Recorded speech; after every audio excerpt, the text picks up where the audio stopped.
This is Nightly Business Report with Tyler Matheson and Sue Herrera. Protecting payouts, Chevron increases its dividend for the 28th straight year, while other energy companies slash theirs. How safe are the very things that some investors want the most? Hunt for yield, from corporates to munis to CDs, where you can find income now without taking on a lot of risk. From first to worst, unhappy shareholders are fed up with United's poor performance, and they're pushing for a shakeup. All that and more tonight on Nightly Business Report for Tuesday, March 8th. Good evening, everyone, and welcome. The Dow and the S&P 500 snap their 5-day win streaks. More on that in a moment. But we begin tonight with Chevron. The second largest oil company in the United States outlined a new strategy as executives try to manage through the changes that roil the oils these days. Crude prices, which are expected to stay lower for longer, are making it more difficult for some of the world's largest energy companies to invest their capital, spend on improvements, and follow through on ambitious projects, let alone make profits. Chevron shares fell nearly 2% after its new plan was outlined today at an annual analyst meeting. But as Morgan Brennan reports, the CEO made it clear that Chevron is doing whatever it takes to protect its dividend. Chevron CEO and Chairman John Watson outlining three major points today to maintain a growing dividend while slashing spending and ramping up production.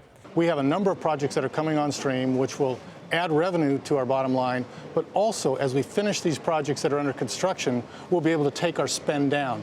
And between those two things, we'll stay pretty well balanced in our cash flow. The number 2 U.S. energy company cutting capital spending targets for 2017 and 2018 to $17 to $22 billion per year, down by as much as a third from earlier guidance. That as major liquefied natural gas projects in Australia and Angola come online.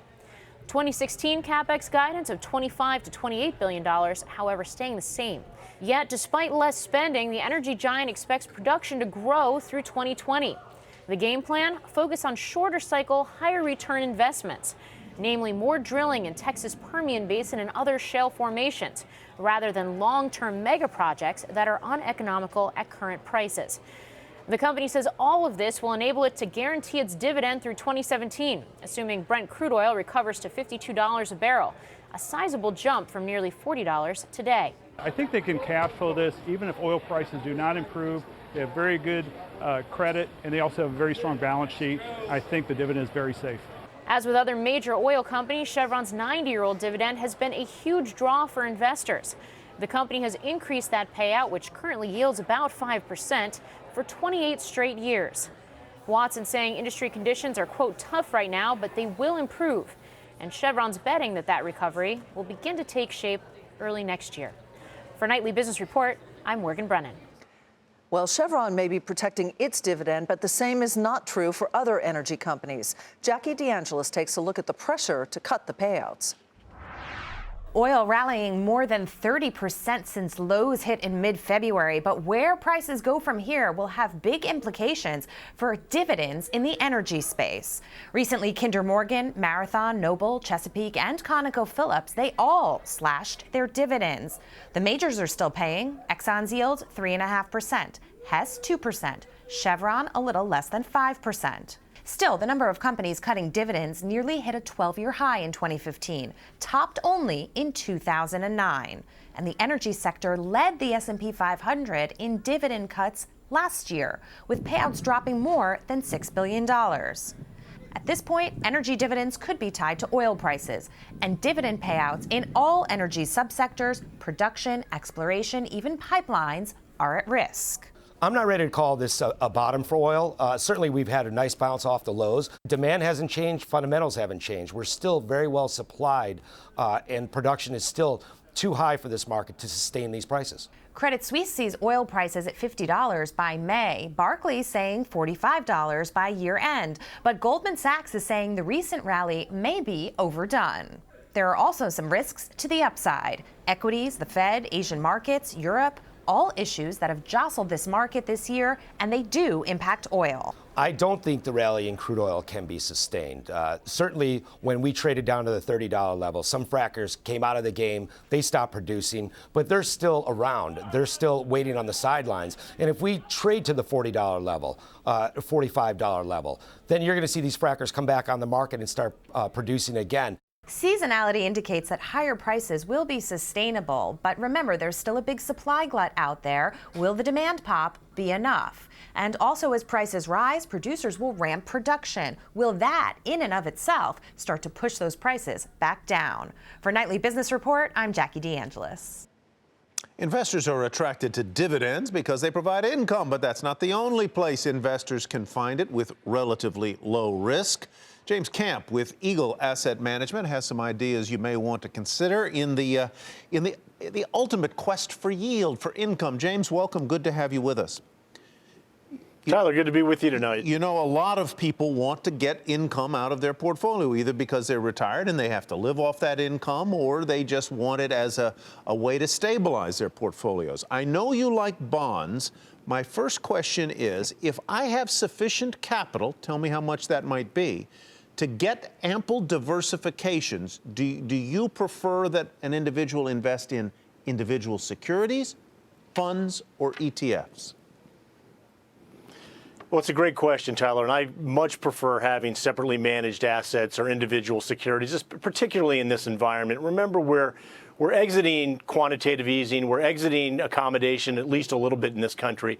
And so the folks that you actually queued up a minute ago that sort of chased yield, a lot of them in the oil patch, are turning out to be in investments that look good, that had yield characteristics, but don't perform as expected in the fashion that they would prefer. So you're going to get exit, you're going to get rotation, and you're going to get some credit strains in a lot of the ETF and a lot of the mutual funds. If you own your own assets, you clip your coupon, you have a finite term, and you're not necessarily beholden to anybody else's actions. What about high yield? We hear a number of analysts come on our program and others and say that they're finding high yield attractive. Are you in that camp yet? Sue, not yet. In fact, last year we completely exited high yield in favor of treasuries, which was actually a give yield trade, if you think about it. We actually sacrificed near-term yield for performance. The problem with high yield is oil, as you mentioned, it's a credit event. The wave has crashed.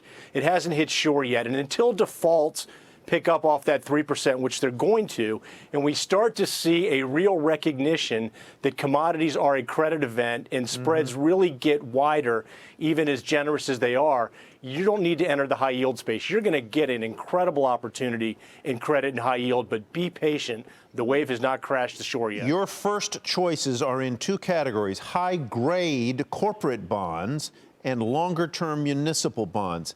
Tell me where you're looking in high grade corporate specifically, and what kind of munis you're looking at. Well, Tyler, first, corporate bonds have gotten more generous in terms of yield. The investment grade universe has almost doubled in yield differential or yield spread, almost to recessionary type spread levels. And we don't differential have a vis-a-vis treasuries. Differential vis-a-vis treasuries. In other words, the amount they pay in excess Tyler, of the risk-free treasury. Precisely. So the level has gotten quite a bit more generous. So for us, anything that is an A-rated free cash flow, solid balance sheet, and as you mentioned earlier, some of these companies are cutting dividends to protect bondholders. It's not often that we get the front seat at the table, but the bond investors are being protected to protect investment grades, and some of these spreads are very generous. So a 5 to 7 year term with an IG investment grade name makes a lot of sense right now. A-rated 5 to 7 year term. And longer term munis, again, high rated.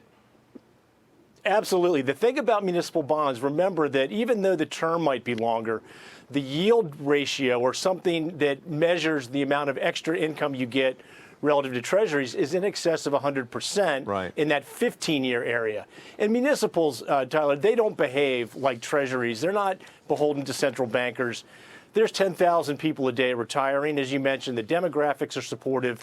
Supply is actually net negative. It's been a great performing asset class, and we still recommend them highly going forward. James, we'll have you back soon. James Camp with Eagle Asset Management. We just mentioned oil. Well, oil prices retreated following 6 days of gains. A number of things pressuring the commodity today. Goldman Sachs suggested the rally was unsustainable. The Energy Information cut its forecast for world oil demand growth this year, and Kuwait said it would only freeze output if all the other major producers participate. So today, domestic crude fell nearly 4%. The drop in oil prices, along with the weaker than expected Chinese trade data, weighed on stocks. The Dow Jones Industrial Average fell 109 points to below the 17,000 mark at 16,964. The Nasdaq was off 59 and the S&P 500 down 22. Sabine Oil and Gas won a key court ruling. A New York court says the bankrupt energy producer can shed certain pipeline contracts. Pipeline companies, which we reported on last week, were once thought to be insulated from the decline in oil prices since they had locked in long-term contracts. This ruling potentially exposes those pipeline companies, companies that transport oil and gas, exposes them to the swings in oil prices. Activists are creating some turbulence over at United Continental. Two hedge funds, disappointed with the stock's poor performance, want to shake up the board and elect their own members. That sent shares 2% lower, and they're down more than 15% over the past year. And as Phil LeBeau reports, they've enlisted a former insider to help their cause. Shares of United Airlines under pressure now that the carrier finds itself in the midst of a proxy battle over who will be on the airline's board of directors. Par Capital and Altimeter Capital, which own 7.1% of the shares of United Airlines, are putting forth a slate of 6 candidates to join the United board of directors, including former Continental CEO Gordon Bethune. Par Capital and Altimeter Capital say that United's board is like a country club and it has lacked direction. That's why it has trailed other competitors in the airline industry. Bethune believes it's time for new leadership at United. They should be in first place instead of last place. United has the best employees, the best fleet, and the best route system. How come they're in 4th or 5th place? I heard your data, but they're not running against draft horses. These are race horses, and they need to race. In response to Par Capital and Altimeter Capital, United's board of directors issued a statement saying a proxy fight could distract the company from executing on Oscar's strategic plan. Oscar being Oscar Munoz, the CEO of United Airlines, according to Gordon Bethune, is doing the right thing as CEO. Their issue, Par Capital and Altimeter Capital's, their issue is not with Oscar Munoz, they say. They believe it's with the other leaders at United Airlines, and it's time for fresh leadership on the board of directors. By the way, United added 3 new board members earlier this week. Shares of United have lagged competitors over the last 5 years. It'll be interesting to see how this board battle shakes out over the next couple of months. Still ahead is the political climate stunting growth in small business, the engine of job creation.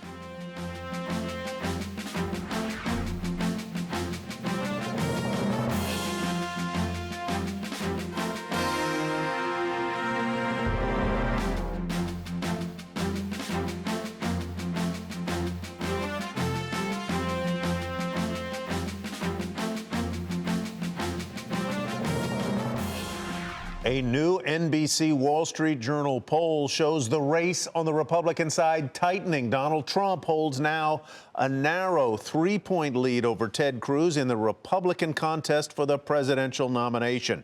Latest figures come as 4 states cast ballots in primaries or caucuses today. Michigan, Mississippi, Idaho, and Hawaii hold Republican contests, while Democrats Hillary Clinton and Bernie Sanders face off in Michigan and Mississippi. John Harwood, as always, following the campaign for us. John, let's start with that new poll. That 3-point lead must be a nationwide poll. What do you make of these latest numbers? Tyler, it's really hard to know what to make of numbers because primary polling is always difficult because those are family fights and attitudes can shift.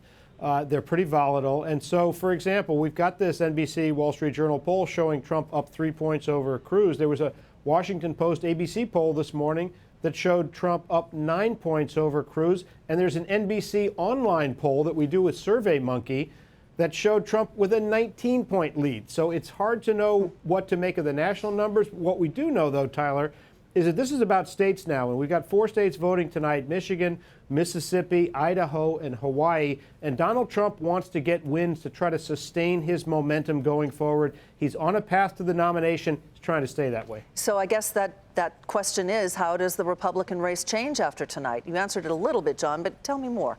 Well, interestingly, Sue, next week we go from a situation where delegates are awarded proportionately. That's what happens tonight. So even if you lose, if you run close, you'll get almost as many delegates as the guy who won the race. But next week it goes to winner take all. That's really important because you've got big states, Ohio and Florida, voting, Sue.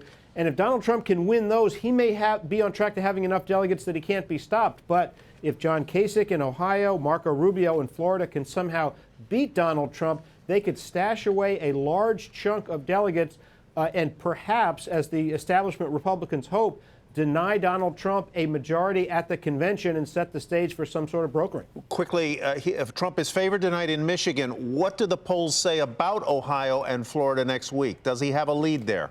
Donald Trump is leading in both places, but recent polls have shown his lead narrowing over Rubio and over Kasich in Ohio, both single-digit races potentially. All right, John Harwood, thanks very much. We'll know more later tonight.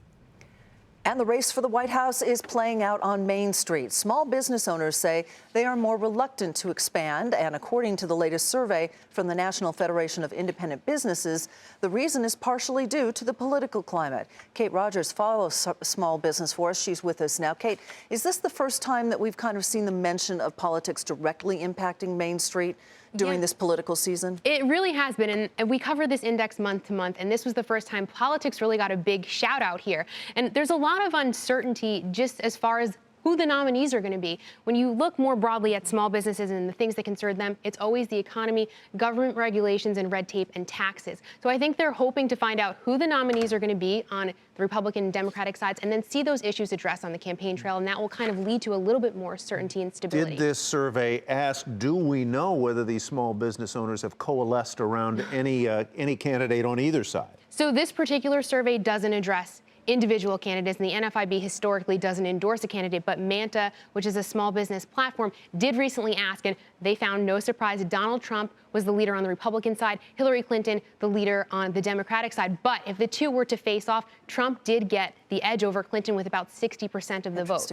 What about longer-term sentiment? Because this is a month-to-month reading, as you mentioned, and you follow it for us every month. But what about a longer-term view? So this obviously always ebbs and flows month to month. The historical average is at 98. This was at 92.9. It's a 2-year low. So post-recession, we have been trending higher, but we've seen it take a little bit of a dip, which is interesting because oil's been really low, and low gas prices often give a nice boost to Main Street. So we'll certainly, keep watching it. But it's been trending higher, which is always good news. All right. Thanks, Kate. Thank you. Appreciate it, as always. Kate Rogers.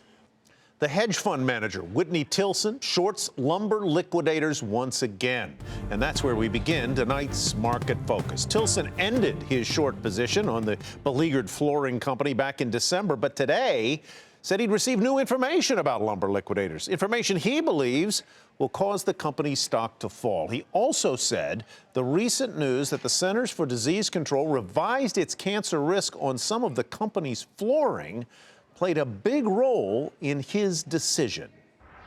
That, when you associate a business with the word formaldehyde, that's bad. When you associate it with the word cancer, that's devastating. So in the last 2 weeks, according to my most reliable source, Lumber Liquidators business has just gone off a cliff. And today, so did the stock. Shares of Lumber Liquidators fell 15% to $11.77. Barnes & Noble Education posted a loss driven by restructuring costs and lower overall revenue and same-store sales. The college bookstore operator, which was spun off last year, says it will outsource operations for its digital textbook platform, going to cut the stat for the platform to save expenses. And shares of Barnes & Noble Education dropped 15% to $9.69. Citigroup CFO says first quarter revenue from equity and fixed income trading is expected to drop 15% from a year ago. He said investment banking revenue is also expected to be down 25%. The company, like the whole sector, has been hit by volatility, low commodity prices, and exposure to energy loans. Shares of Citigroup down more than 3.5% to 41.05. Vivint Solar has canceled its more than $2 billion merger agreement with SunEdison, saying SunEdison's financial issues kept it from fulfilling the terms of the deal, calling it a, quote, willful breach of the agreement. In July, SunEdison agreed to buy Vivint, and the deal immediately drew criticism from investors. Shares of Vivint fell 20% to $4.17. SunEdison rose 5% to $2 even. General Mills raises its quarterly dividend 4.5% to 46 cents per share, including the new payment. The company's dividend this fiscal year is up 7% from the previous year. Shares made fractional moves on the announcement, which was issued after the closing bell. The stock closed the regular session at $59.95. Coming up, paying a price. How damaged is the Maria Sharapova brand, and what can the world's most marketable female athlete do to restore it?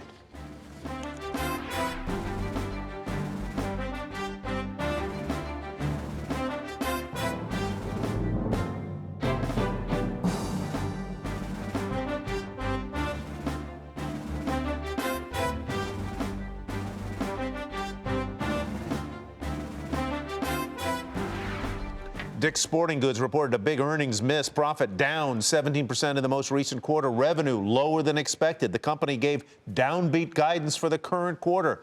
The sporting goods retailer blamed warmer than usual weather for the disappointing results. The CEO said he's going to take a look, though, at taking over leases of closing Sports Authority stores following that rival retailer's filing for bankruptcy last week. Major corporations are distancing themselves from tennis pro Maria Sharapova after she failed a drug test at this year's Australian Open. Porsche, Tag Heuer, and Nike are suspending their relationship with the world's highest-paid female athlete.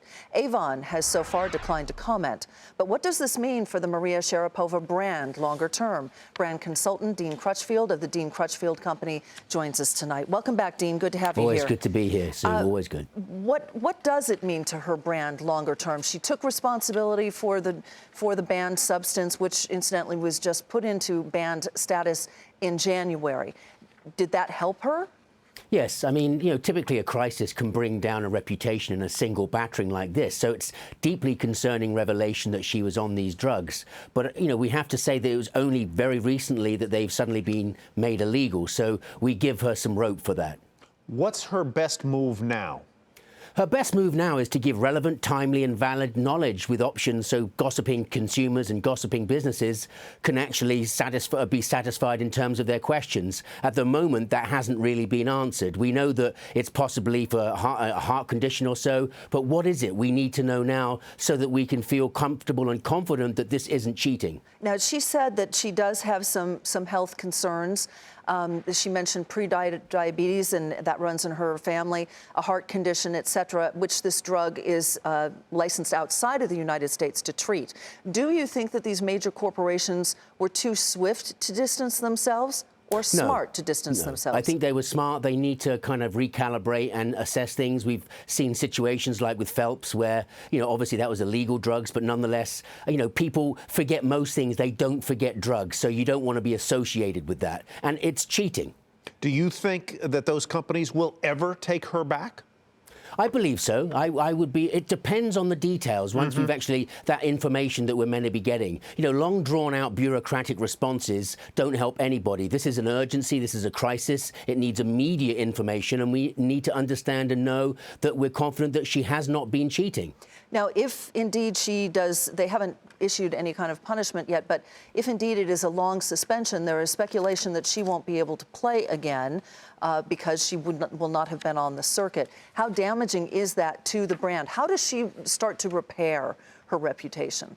I think, the important thing, again, it's hide nothing, tell all. That's how you handle a crisis. Tell everything as soon as you can so that we get to understand and get a perspective on what's actually happened. And that's kind of creeping out here and a little bit there. And I think it's very smart and very wise that these big brands have taken a word of caution to back off. Now, if we look at Tiger Woods, another situation that occurred, his game's never really come back since it all happened. Would that be the case for Sharapova? We will find out. Dean, thank you. Dean Crutchfield of the Dean Crutchfield Company. And that does it for Nightly Business Report tonight. I'm Sue Herrera. Thanks for watching. And a reminder, this is the time of year your public television station seeks your support. And we thank you for that support. I'm Tyler Matheson. We're very grateful to you. Have a great evening, everybody. We'll see you back here tomorrow night.